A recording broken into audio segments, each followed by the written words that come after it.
Bună, dragilor, și bine ați venit la previziunile pentru vineri, 3 iulie.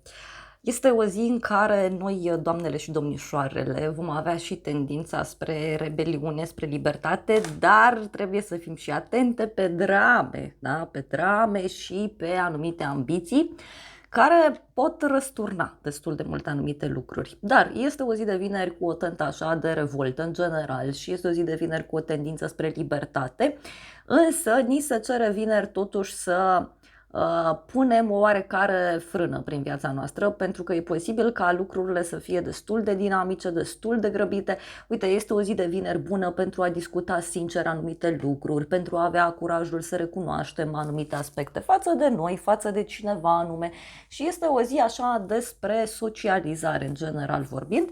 Suntem în Împărăteasa și Judecata.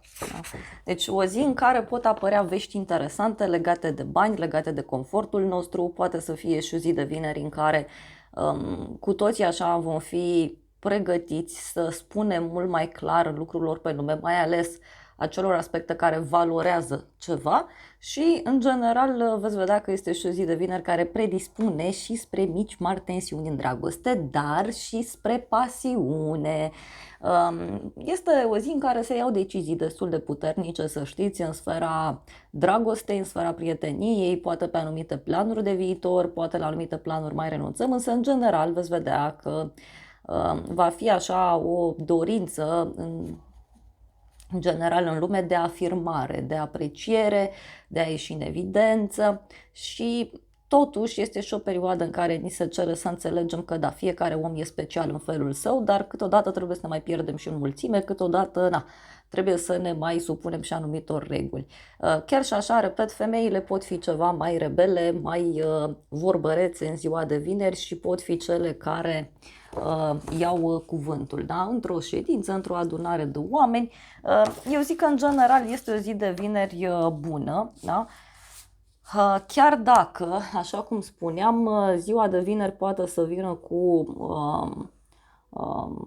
foarte multe reacții din acestea și impulsive până la urmă. Da, hai să vedem ce spun frunzele de ceai. Motanul e mereu aici prezent cu mine, nu știu. De la o vreme suntem aici unul cu celălalt. Posesivitate, da. Da, și avem așa. Avem șoarecul. Cineva lucrează pe la spatele tău, deci trebuie să fim puțin atenți în ziua de vineri și pe la anumite persoane care nu sunt chiar atât de sincere.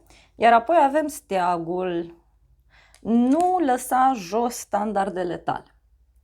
Interesant.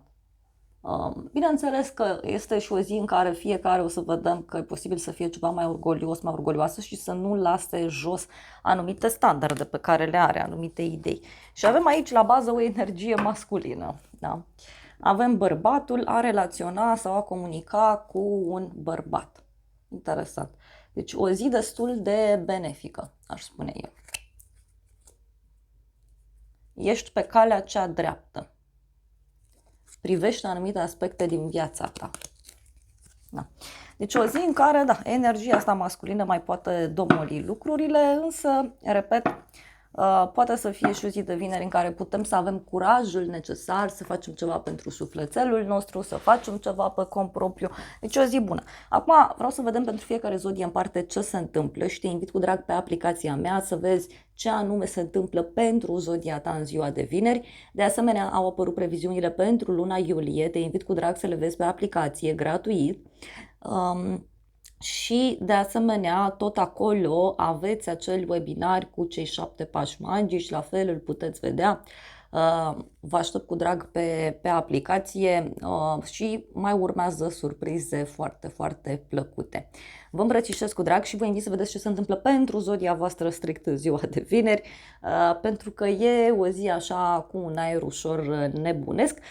Vă reamintesc că în weekend avem niște evenimente foarte, foarte puternice, evenimente care, bineînțeles, pot da ușor lucrurile peste cap în viața noastră, neapărat într-un sens negativ, dar, așa cum spuneam, este și un moment bun să avem curaj, să avem curaj și să fim buni atât cu noi cât și cu ceilalți și să vedem ce facem cu valul ăsta energetic, că eu tot am mai spus-o, ori ne luptăm cu valul, ceea ce e cam complicat, cam nu prea se poate, ori punem capul la cutie, da, ori facem surf, da, profităm de situație, da, surful ăsta, da, e cu pregătire, da, e cu organizare, e cu muncă, da, nu e așa la noroc, da. Bun, dragilor, cam atât în mare parte, vă iubim, vă îmbrățișăm și vă așteptăm cu drag pe aplicație, ne vedem acolo să analizăm fiecare zodie în parte, ce anume are în viața sa în ziua de vineri. Vă îmbrățișăm cu drag și ne vedem pe aplicații.